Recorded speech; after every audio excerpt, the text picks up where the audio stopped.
Ah, yes, the Pope. A nice old man in white robes teaching us all the finer values of love, peace, and Christianity in general.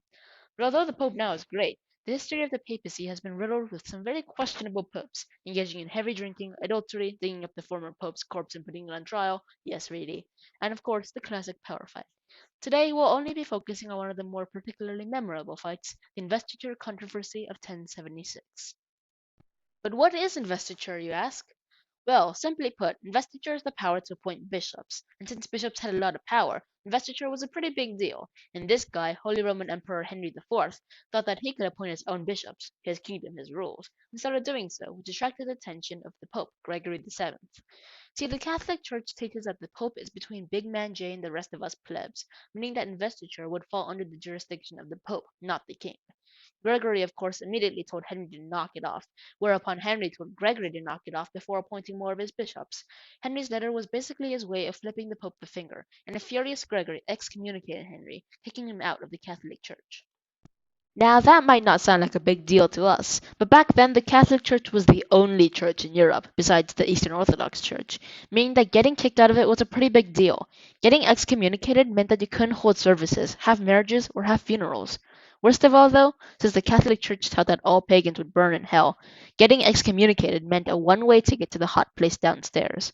Not only that, but if a king got excommunicated, his entire nation would no longer have to pledge allegiance to him. So excommunication for kings meant revolt, since, again, nobody wants to go to hell. Henry knew all this and realized that he had just screwed up big time. His popularity was down, his nobles were already revolting, and his situation was dire. Oh, well, I've screwed up big time. Yeah, maybe I should go and apologize.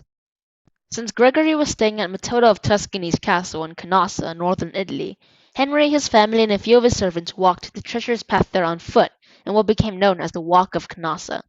Finally, in January 1077, Henry arrived at the castle and begged for Gregory's forgiveness, who wasn't so easily convinced of Henry's repentance. He was forced to beg outside the castle for 3 days and nights, barefoot in the snow. I sure am glad that jerk is getting what he deserves. Um, Yeah, about that. Could we like let him in maybe? 'Cause you look kind of cold, you know? Oh, fine. Really? Okay, thanks. Fine. I guess you can come in. Don't track in any snow though.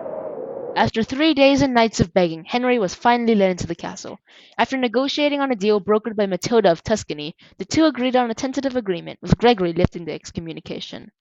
And so the investiture controversy of 1076 ended, with Gregory lifting his excommunication and Henry giving up claims to investiture, and they all lived happily ever after.